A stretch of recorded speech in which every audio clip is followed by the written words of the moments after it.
So today's video, I want to talk about how to put together a winning offer for your buyer client. My name is Chance Brown, the broker owner of CB&A Realtors, and I make video content because I'm passionate about helping agents build great businesses. There are 4 things that you can do as a buyer's agent to help your clients win their offer when they make one. It's not that hard. It just takes practice and a little bit of time. So what's the number 1 thing that you can do? Pick up the phone and call the listing agent. So often I get a text message that just says, hey, you got any offers? Hey, is this still available? Pick up the phone and actually talk to the listing agent.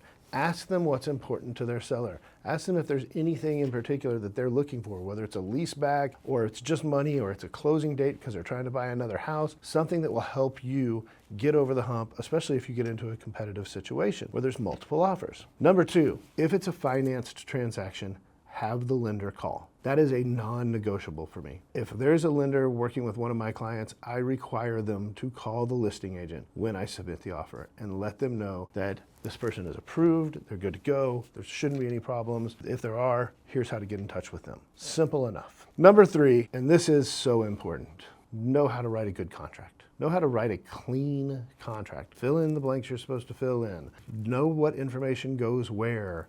Get it over to the agent with all the documents that go with it, all the different amendments and notices and anything else, and put it in a nice package. Make it easy for the listing agent to get their clients to accept it. Like, it's simple. But so often we see half filled out or really poorly filled out contracts, missing signatures, missing initials, missing documents, even if we put them in the MLS. And listen, we are all human. And if that's my first impression of you is that you don't know how to do the job and I've got somebody else over here who writes me a really good offer, guess what's gonna happen there?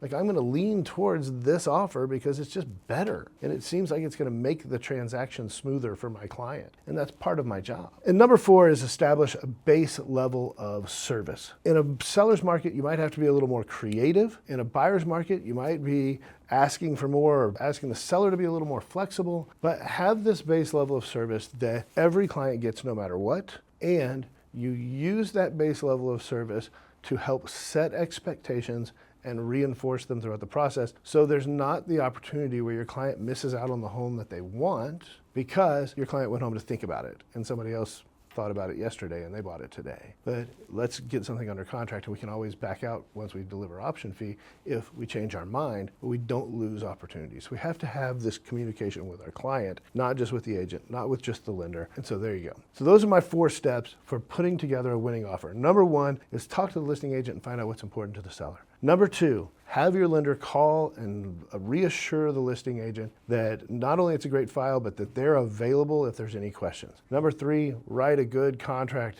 It's your job. It's the crux of your job, write a good contract. And number 4, have this base level of service so that everybody understands what's going on and knows how to act. And there you go. I hope you found that helpful. If you did, give me a like, subscribe, all of those things. If you have any questions on this stuff, I am always happy to answer. Just drop me a line and I'll be right back with you.